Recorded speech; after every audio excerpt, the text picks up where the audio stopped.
Everybody, I am Vijay Kumar. Today I am going to share with you one of the chapter of class 7 DAV board, A Stormy Adventure by Nita Berry. First of all, we'll know about the story. This is story based on the adventure of Vishal and Rohini on MV Trishna ship bound to Philippines, carrying a special cargo of food for the people of the small islet in South China, which had been struck by a devastating typhoon. Vishal and Rohini accompanied their father, Captain Kumar, who saved the ship and people boarded on the ship using his presence of mind.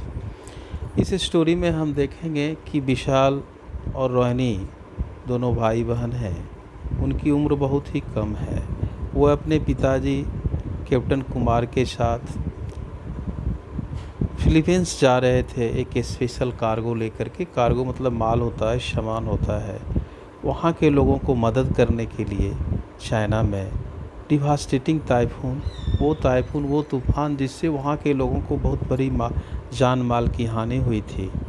तो जब जा रहे थे समुद्र के द्वारा, तो समुद्र में उनकी जहाज़ में पानी आ जाती है और जहाज़ डूबने को होता है। लेकिन इन दोनों बच्चों ने अपने प्रेजेंस ऑफ माइंड से किस तरह से इस जहाज़ को बचाया, वो हम इस स्टोरी में पढ़ेंगे।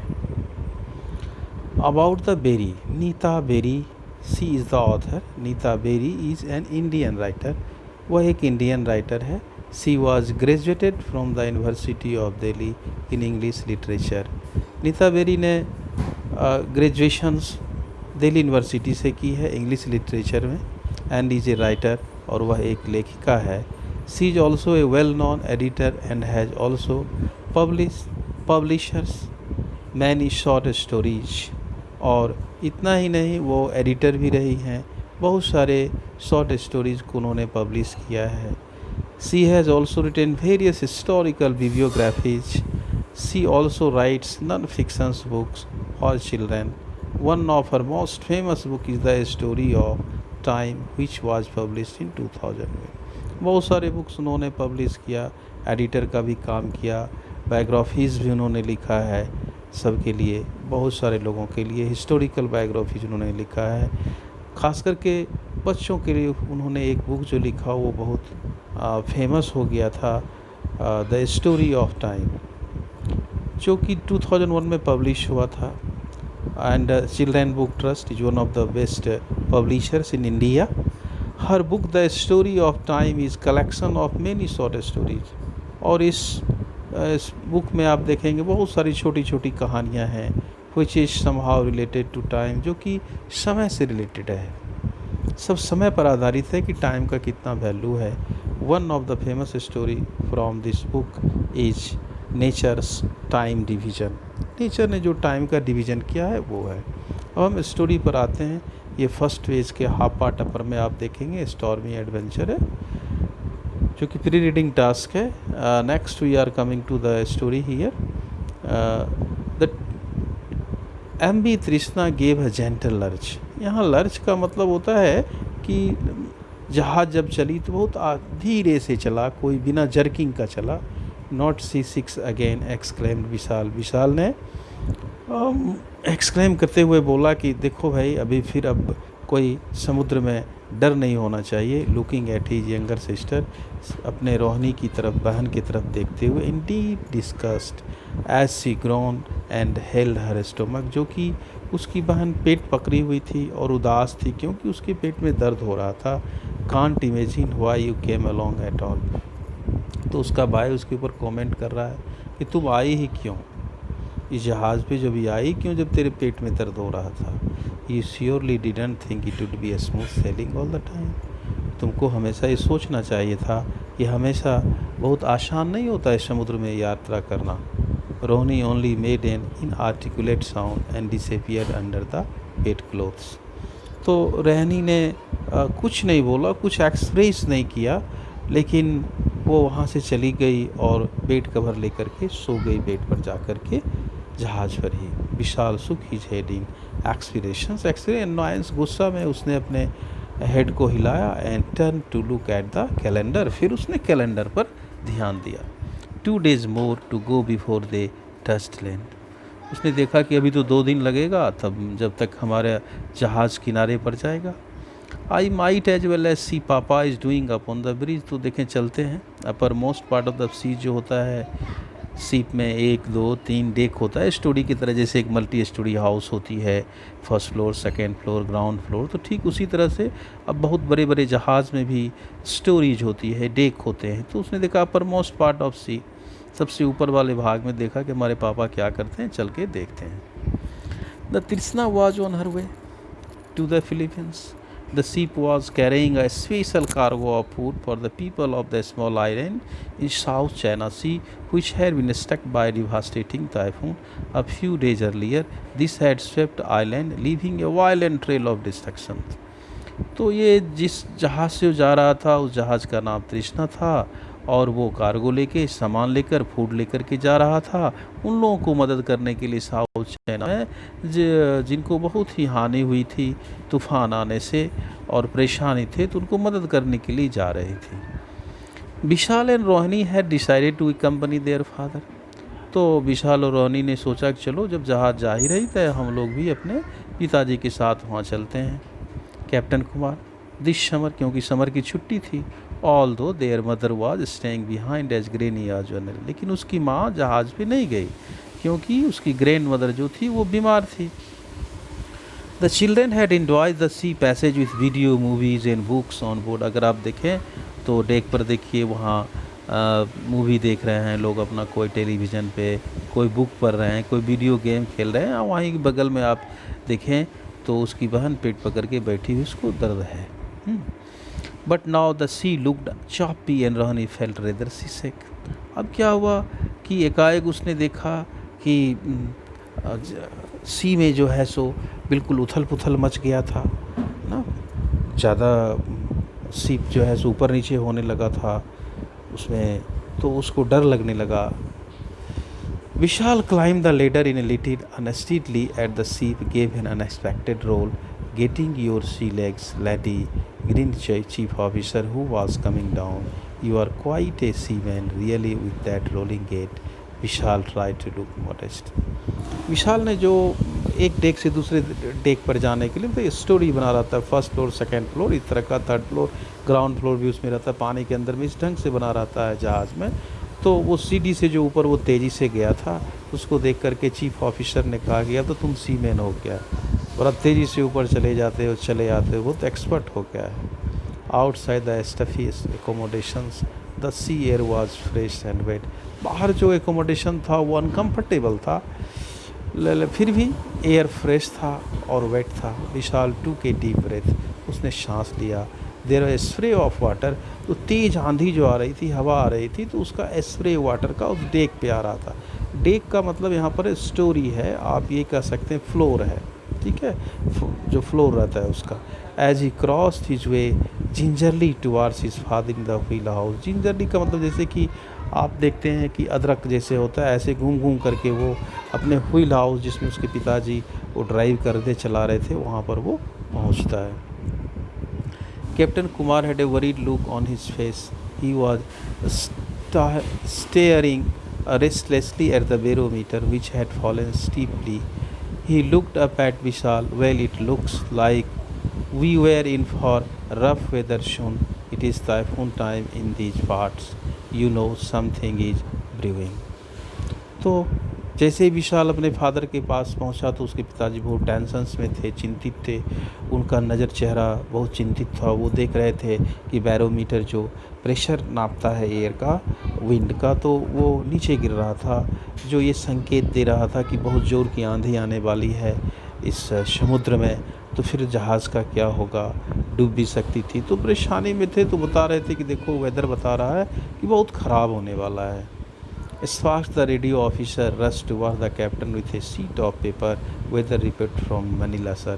ठीक उसी समय जब अपने बेटा से बात कर रहे थे तो क्या दूसरा रेडियो ऑफिसर था जो मैसेज लेता था, उसने आकर के उनके पास एक सीट दिया जिसमें वेदर रिपोर्ट था मनीला का। हम just what I suspected, typhoon Elsie is ravening in the Pacific Ocean and moving slowly in north westerly directions, and its present speed it will pass 70 miles away from us within 24 hours, too close for my liking, he shook. उन्होंने जब report पढ़ा तो उन्होंने देखा कि मुझे जो चिंता थी वही बात हो गई। एक टाइफून एल्सी आने वाली है इस पैसिफिक ओशंस में, उसकी स्पीड भी 70 माइल्स बहुत ज़्यादा रहेगी, और अभी 70 माइल्स अवे हैं हमसे, और ये 24 घंटा के अंदर आ सकती है। तो वो बहुत परेशान हो गए वो लोग ये रिपोर्ट देख करके। Next his head grimly, it is important to reach Mindanao by Monday with our full stock. वो चिंतित हो गए कि मिंडाओ जो एक जगह है जहाँ पर बाय मंडे तक उनको जाना था फूड स्टॉक के साथ। द पीपल आर स्टार्विंग, वहाँ के लोग भूखे मर रहे हैं। He reached out urgently for the phone, secure everything on deck lest the cargo. उसके बाद उन्होंने फ़ोन से सबको इंस्ट्रक्शंस दिया कि जो भी सामान जहाँ भी है उसको ठीक से बांधो, लेस मतलब बांधना होता है, कुछ गिर ना जाए, इधर उधर नहीं हो जाए, सिक्योर कर लो। By the afternoon the wind had whipped up to a speed of 65 knots an hour। Knots जो होता है वो समुद्र में जो जैसे किलोमीटर्स हम होता है उसी ढंग से 1.85 समथिंग किलोमीटर होता है। तो 65 नॉट्स ये स्पीड में प्रति घंटे की रफ्तार से जो वो विंड आ गई थी। The sky grew dark with menacing clouds, चारों तरफ अंधेरा छा गया था क्लाउड्स का। Waves began to leap aboard the terrifying ferocity, और समुद्र की तरंगें जो थी वो छलांग मार रही थी, और उसकी पानी वो डेक पे आ जा रहा है, ऊपर वाले डेक पे आ जा रहा था। The sea swelled and heaved as through a monster was trapped under the enormous waves। और जब सीप को देखा ऐसा लग रहा था जैसे कि कोई एक बहुत बड़ा इनॉर्मस, बहुत बड़ा मॉन्स्टर जो है जिसे आप घोस्ट कहते हैं, राक्षस ने इसको पकड़ लिया है सीप को, ऐसा लग रहा था। As the ship rolled and pitched alarmingly the spray flew while covering the deck with water. और जैसे ही सीप आगे बढ़ता था पूरा पानी उछाल मार के पूरे डेक पे ऊपर आ जाता था, पूरा हिल डुल रहा था, ऊपर नीचे हो रहा था। Don't leave the cabin, captain Kumar warn his children. उन्होंने अपने बच्चों को कहा कि तुम लोग कैबिन मत छोड़ो। Rohini was fast sleep, Rohini सोई हुई थी। Based in tightly between the pillows, pillow पकड़ करके और अपने शरीर को उसने बेड शीट से कवर कर लिया था, उसको कस के पकड़ करके वो सोई हुई थी, क्योंकि उसकी तबीयत पहले से ही ख़राब थी और इसी बीच में टाइफून आ गई है। Knocked out by seasickness spells, I bet Vishal muttered, hope I would not need them myself. It would never do to get seasick just as he was getting his sea legs. He looked helplessly around at the cabin. Bedlam seemed to have broken loose. Drawers and books came crashing down on the ground with every lurch, while tables and chairs turned. Cart wheels even frozen started a solitary jig across the floor. Suddenly there was an alarming crash on the starboard side of the ship। कुछ देर में ही जो वो पूरा जहाज़ ऊपर नीचे हो रहा था, इधर उधर हो रहा, हिल डोल रहा था, तो इतना शेकिंग हो रही थी जहाज़ में कि जो भी उसने बुक्स रखा था जहाँ पर कवर्ड में, वो सारे क्रैश करके नीचे गिर गए। टेबल कुर्सी ऐसे ही जिग जैग मैनर्स में चारों तरफ घूमने लगे। मतलब हालात अंदर की कैबिन का भी बहुत ख़राब हो गया था। क्यों? बैलेंस गड़बड़ा गया था शिप का, ऐसा लग रहा था कि अब डूब जाएगा। Vishal peered out through a porthole, उसने एक छेद से बाहर देखा। He gasped, mountains of wave seems to be descending savagely on them. ऐसे लग रहा था बहुत बड़ा पहाड़ की तरह जो है पानी ऊपर से उसकी तरफ आ रहा है। The Trishna only 8000 tons big rose high and was tossed down mercilessly. और एकाएक क्या हुआ, इतना 8000 टन्स जो वज़न था तृष्णा का सामान के साथ, ये ऊपर गया, एक बॉल की तरह टॉस किया और नीचे फटाक से नीचे उसको गिरा दिया उस तूफान ने। Every punch from the waves seems to send her reeling as she shuddered and groaned, it seemed as if she might break up। और ऐसा लगता था कि अब जहाज टूट जाएगा। ऊपर नीचे हो रहा था, गिर रहा था, टॉस हो रहा था बॉल की तरह, तो लगा कि अब हम लोग गए, सब डर गया कि अब तो हम लोग मर जाएंगे, डूब जाएंगे। Now see and sky turn into watery blur. चारों तरफ धुंधला सिर्फ पानी नज़र आ रहा था, क्योंकि फुहारा सिर्फ वाटर ही वाटर नज़र आ रही थी। हवा में भी वाटर नज़र आ रही थी। ब्लर मतलब not clear. The full fury of the typhoon was coming. Vishal's hands turned cold and clammy. उसके हाथ भी बहुत ठंडे हो गए थे, शांत हो गए थे। Two loud bangs followed. 2 बार उसने उठा के पटका उस तूफान ने उस जहाज़ को। Forgetting his father's instructions. अपने पिताजी के इंस्ट्रक्शंस को भूलते हुए the boy raced frantically up to the bridge. वो पागल की तरफ दौड़ते हुए पिताजी के पास चला गया। Captain Kumar was pacing up and down, pacing up and down. वो ऊपर नीचे हो रहे थे। Giving crisp instruction to reduce speed and change direction. बार बार वो इंस्ट्रक्शन दे रहे थे कि स्पीड कम करो और डायरेक्शन चेंज करो। ही नॉडेड एट विशाल। विशाल की तरफ उन्होंने सिर हिलाया। We are going off course. ने कहा पिताजी, बेटे लगता है कि अब हम लोग ख़त्म हो जाएंगे। Some of the cargo is damage and the gangway broken loose. उसने कहा कि इस कार्गो का कुछ भाग जो है वो डैमेज हो गया है, फूट गया है, टूट गया है, और जिसको बांध करके हम लोगों ने गैंगवे को रखा था तो अब वो भी लगता है कि वो भी टूट गया है, ढीला हो गया है। That's probably what you heard. It is a dragging by its wire ropes in water and hitting the ship side hard. The Trishna veer slowly to her right. Buffeted by furious winds, Vishal now found it is difficult to stand. He had to hold tight onto the rail of the bridge to keep himself from being hurled down above the din of the wind and in the waves. There was a terrifying sound once again on the sideboard side. Suddenly it seemed to Vishal that all hell had broken loose. तो तूफान इतना ज़ोर से आई थी कि जहाज़ पे जो खड़ा था वो भी अपना बैलेंस, विशाल भी अपना बैलेंस खो चुका था। कोई भी अपने आप को संतुलित नहीं कर पा रहा था। पूरा स्टारबोर्ड उसके बोट की तरफ इतनी ज़ोर से आंधी भरी पानी आई कि पूरा जहाज़ हिल गया। वो परेशान हो गया, उसे खतरा नज़र आने लगा। एंड बेल्स रैन, और खतरे की घंटी बजी। Shrilly around and emergency stations were called. तो इन लोगों ने एमरजेंसी स्टेशंस पे कॉल किया। People were rushing toward the engine room. Vishal kept into a corner out of the way, his heart pounding as loudly as the wave. सारे लोग engine room की तरफ गए, क्योंकि शायद इंजन रूम में पानी अंदर आ गया था। विशाल का दिल बहुत ज़ोर ज़ोर से धड़क रहा था। A steel engine from the gangway had pierced the ship side. वहाँ पर एक छेद हो गया था। Water was pouring into the engine room. Engine room में पानी आ रहा था। अब इंजन बंद हो जाता तो क्या होता? जहाज़ डूब सकती थी। Captain Kumar immediately order course to be altered, yet there was every risk of sea overturning. अब रिस्क था कि वो उलट करके पानी में गिर जाता। एज वाटर गस्ट इन, क्योंकि पानी अंदर आ रहा था। Vishal heard that attempts were being made to plug the leak. बहुत प्रयास किया जा रहा था कि लीक को बंद कर दिया जाए, बट द लिटिल सक्सेस, सफलता नहीं हो रही थी। Every time the plugs were pushed ferociously back.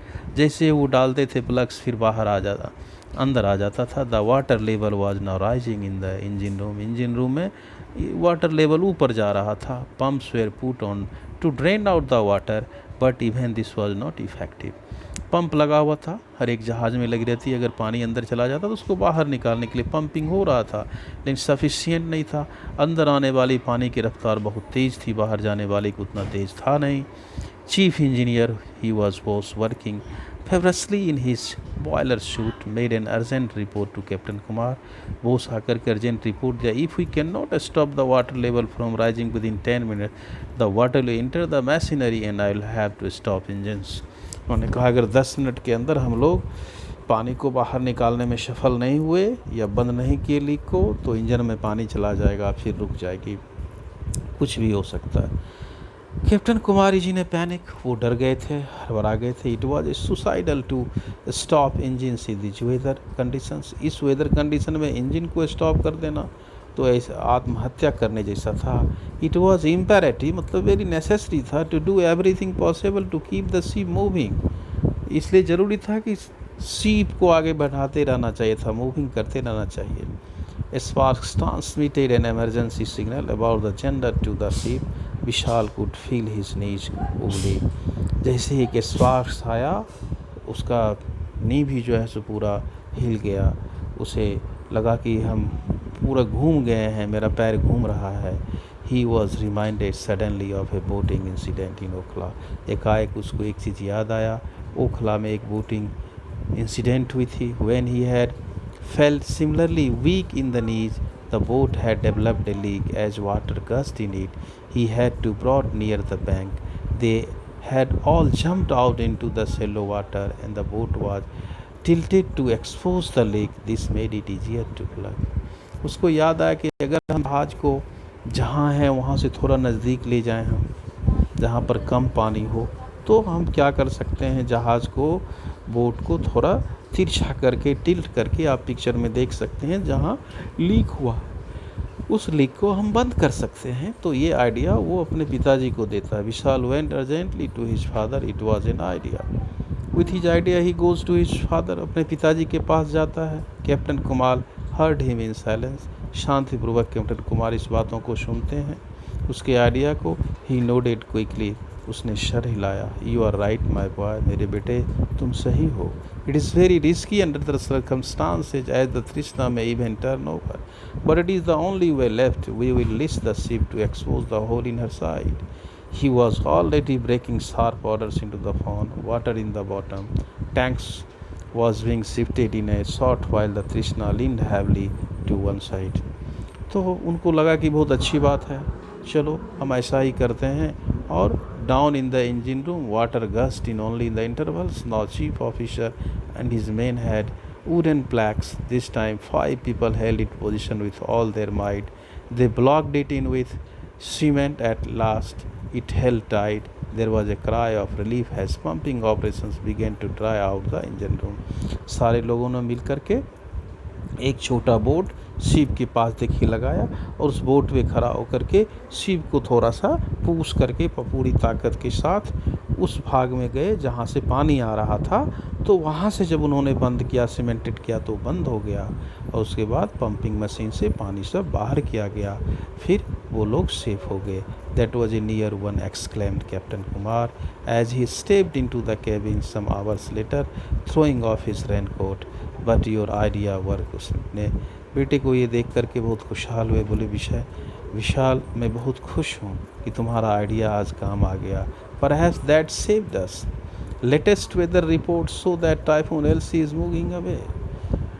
उसके बाद फिर रिपोर्ट जो आया वो बताया कि अब टाइफून एल्सी जो है जा रहा है, आने वाला, अब नहीं, अब ख़त्म हो रही है।